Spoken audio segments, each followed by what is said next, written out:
Bonjour, aujourd'hui nous allons finir le chapitre 4, donc qui concerne la toxicologie de l'environnement et l'écotoxicologie. Donc nous sommes au support 17, donc ce sera le dernier support de toxicologie. Ici il y aura un certain nombre de documents que vous aurez à analyser par vous-même pour faire le lien entre ce qu'on a pu voir en S1 et en S2. D'abord, la dissémination des polluants. Donc, il va falloir revenir sur la notion de réservoir et de puits. On avait eu l'occasion en S1 d'en discuter, notamment sur les réservoirs et les puits de carbone. Je vous laisse regarder ce document qui vient de l'ADEME. Vous allez y retrouver un certain nombre d'éléments que l'on avait évoqués en S1 sur justement cette dissémination potentielle des polluants au travers de notre biosphère. Deuxième exemple que je vous demande de regarder attentivement, c'est au final la pollution marine. Pourquoi pas une marée noire, comme hélas nous en avons connu de temps à autre dans notre belle Bretagne. Donc ici, euh, regardez un petit peu les différents processus physiques, chimiques, qui permettent la dispersion de la pollution. Troisième document que je vous demande de regarder, c'est celui-ci, la réaction d'un écosystème face à la pollution. On va en reparler juste après.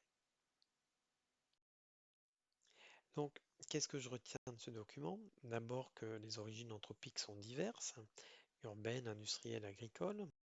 Ensuite, qu'on a des pollutions qui sont des pollutions directes et des pollutions indirectes. Ensuite, que la réaction des écosystèmes par rapport à ces pollutions, elle est à la fois chimique, physique et biologique. Et puis on y retrouve bien entendu la notion de puits et de réservoir. Et enfin, je retiendrai la notion de toxique et de dérivé, puisque comme on a une modification du toxique, on va avoir le toxique qui sera présent dans le milieu, mais aussi des dérivés qui parfois peuvent être encore plus problématiques que le toxique initial. Et bien entendu, la notion de dissémination de ce toxique dans l'écosystème. Alors, pour faire un bilan, je vous propose d'analyser ce document qui vient de Bordeaux Métropole euh, concernant tout ce qui est micropolluant, ses origines et ses conséquences. Là encore, je vous demande de faire un travail personnel et de bien regarder ce document pour retrouver un certain nombre d'éléments que l'on a pu expliciter, que ce soit en S1 ou que ce soit en S2. Alors, concernant la dissémination d'un polluant, il y a une dissémination qui est assez particulière que nous avons évoquée en S1. Souvenez-vous, c'est ce qu'on appelle l'effet sauterelle.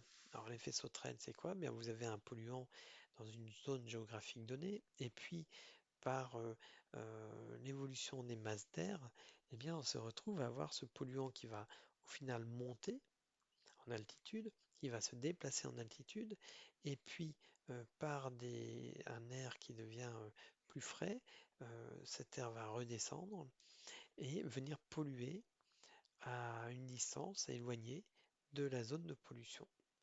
Et on a à nouveau ce système avec l'air chaud qui remonte, avec le polluant, et puis un déplacement de la masse d'air, et puis hop, à partir toujours des mêmes problématiques physiques, eh bien on a notre masse d'air qui va se refroidir et qui va avoir une tendance à redescendre. Donc on va polluer une nouvelle région. Donc on a cet effet qu'on appelle l'effet sauterelle. Donc c'est par exemple l'exemple de la pollution du mercure au niveau du Canada, qui est une pollution au final qui a été transmise par les masses d'air à partir d'un lieu initial qui est très très éloigné de ce Canada. Enfin, nous allons travailler sur les effets d'un toxique sur un écosystème et nous allons d'abord aller sur la notion d'effet sur les populations et communautés. En S1, nous avions défini ce qu'était la bioconcentration et la biomagnification. Donc la bioconcentration, c'est bien l'accumulation d'un polluant à partir d'un milieu ambiant. Par exemple, de l'eau vers un organisme. Et la biomagnification, c'est l'accumulation d'un polluant dans un prédateur à partir d'une proie, c'est-à-dire du vivant au vivant. Et ce qu'on appelle la bioaccumulation, c'est la somme des deux, la bioconcentration plus la biomagnification. Je vous demande de bien connaître ces mots. Alors ici, j'ai pris un exemple sur un site que je vous ai cité initialement. Donc ici, ça vient de Futura Science. On va retrouver un f- un concept que l'on connaît déjà. Donc, j'ai pas repris le schéma de S1, j'ai pris un autre schéma. Vous partez de l'eau avec l'unité qui est donnée en ppm, et puis vous arrivez jusqu'au goéland argenté. Donc ici, il s'agit d'un polluant, un PCB, donc polychlorobiphényle. Et je vous demande de regarder un petit peu l'accumulation de ce toxique dans la chaîne trophique de cet écosystème.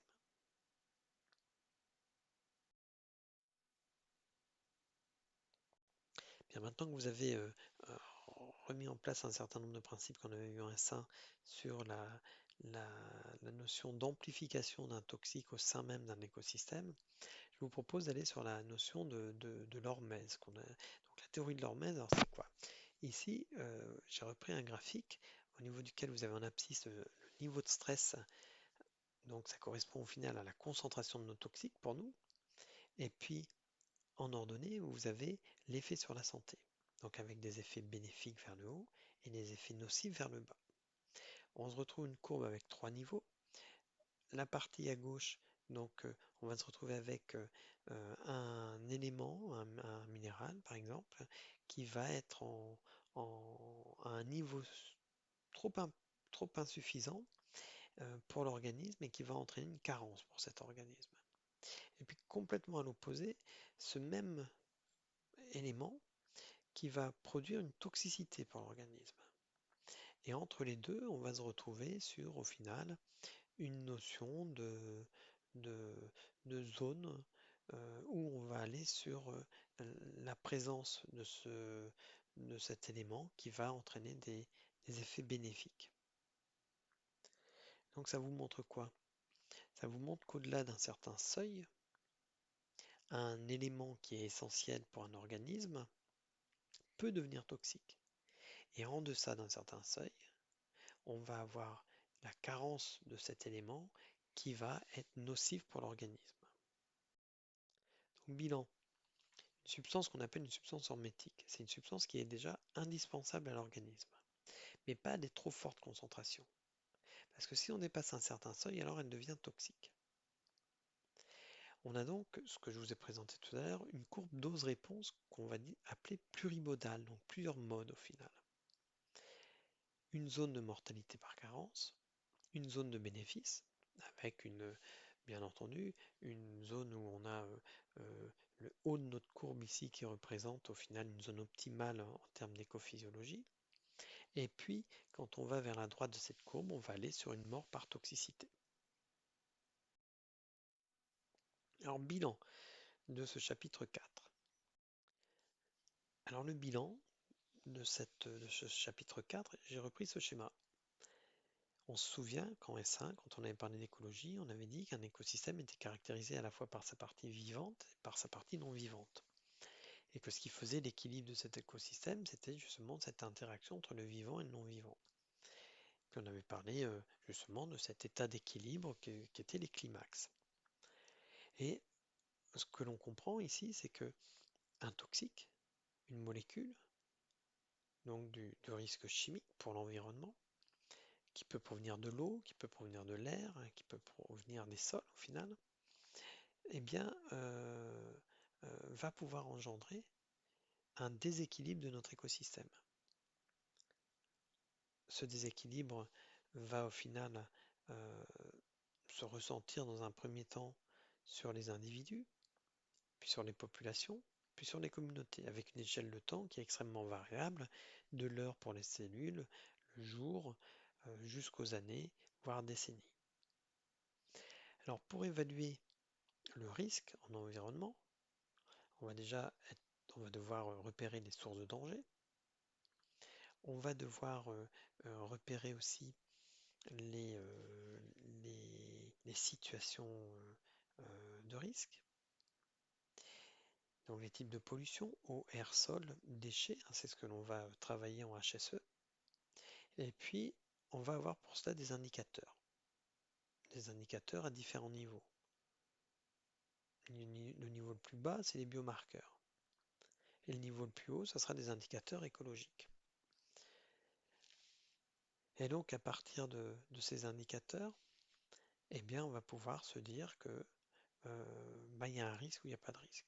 Par exemple, lorsque vous avez une station d'épuration, vous avez un arrêté préfectoral qui va vous dire, globalement, au niveau de notre station d'épuration, les rejets ne doivent pas dépasser de temps sur, par exemple, la partie azotée, sur la partie organique, donc la DCO, la DBO5, et on ne devra pas dépasser ces seuils.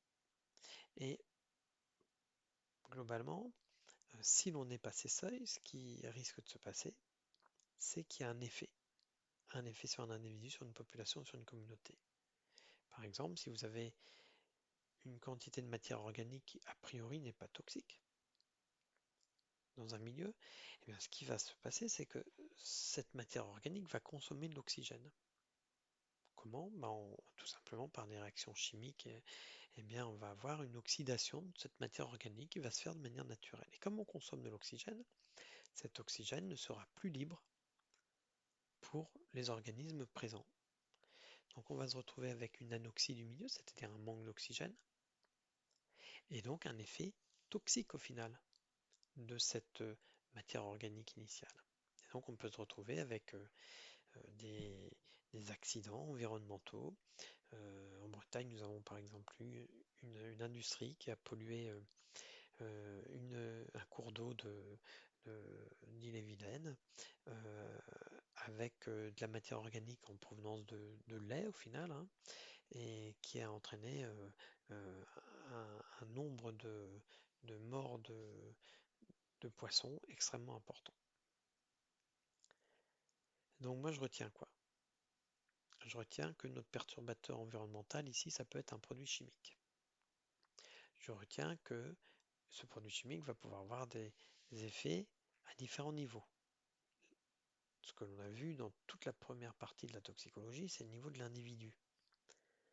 L'entrée au niveau de l'individu, donc son exposition, l'entrée, la distribution au sein même de l'individu, son devenir, est-ce qu'il y a des réactions biochimiques particulières, donc sa métabolisation, est-ce qu'il est mis en réserve, est-ce que ce toxique va être éliminé ou est-ce qu'il va être au contraire stocké, euh, et donc des effets potentiels au niveau des tissus, des organes de l'individu.